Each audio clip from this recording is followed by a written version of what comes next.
ਵੱਡੀ ਤੇ ਅਹਿਮ ਖਬਰ ਹੈ। Chief of defence forces army chief ਤੇ फील्ड मार्शल आसिम मुनीर ਦੀ ਇੰਡੋਨੇਸ਼ੀਅਨ ਸਦਰ ਨਾਲ ਮੁਲਾਕਾਤ ਹੋਈ ਹੈ। ਬਾਹਮੀ ਦਿਲਚਸਪੀ ਦੇ ਮਾਮਲਿਆਂ ਇਲਾਕਾਈ ਸਲਾਮਤੀ ਤੇ ਦੋ ਤਰਫਾ ਤਾਵਨ ਉੱਤੇ ਗੱਲਬਾਤ ਕੀਤੀ ਗਈ।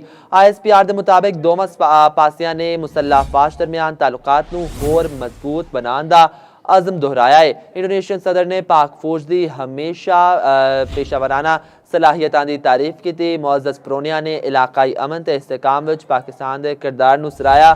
Chief of defence forces Syed Asim Munir ने आख्या, पाकिस्तान इंडोनेशिया नाल देरीना तालुकात नूं कदर दी निगाह नाल वेखदा है।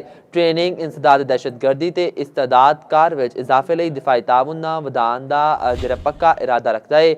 वड्डी ते अहम खबर है, तुहानूं अपडेट कर रहे हैं। Chief of defence forces army chief ते फील्ड मार्शल सैयद आसिम मुनीर दी इंडोनेशियन सदर नाल मुलाकात हुई। बाहमी दिलचस्पी के मामले इलाकाई सलामती ते दो तरफा दफाई ताउन उत्ते गलबात की गई।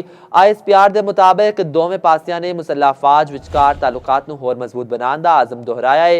होर इंडोनेशियन सदर ने पाक फौज की पेशा वाराना सलाहियतां की तारीफ की। मुअज़्ज़ज़ प्रोने ने इलाकाई अमन ते इस्तेहकाम विच पाकिस्तान के किरदार नूं सराया। Chief of defence forces Syed Asim Munir ने आख्या कि पाकिस्तान इंडोनेशिया नाल दरीना तालुकात नूं कदर दी निगाह नाल वेखदा है। ट्रेनिंग, इंसदाद दहशतगर्दी ते इस्तेदादकार विच इजाफे लई दिफाई ताउन वधाउण दा पक्का इरादा रखने आ।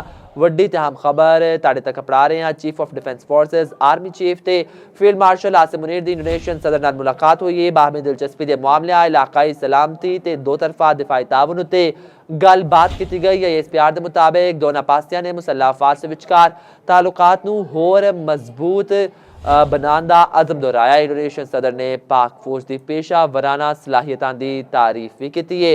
मुअज़्ज़ज़ प्रोनिया ने इलाकाई अमन ते इस्तेहकाम विच पाकिस्तान के किरदार नूं सराया। Chief of defence forces Syed Asim Munir ने आख्या, पाक इंडोनेशिया नाल दरीना तालुकात नूं कदर दी निगाह नाल वेखदा है।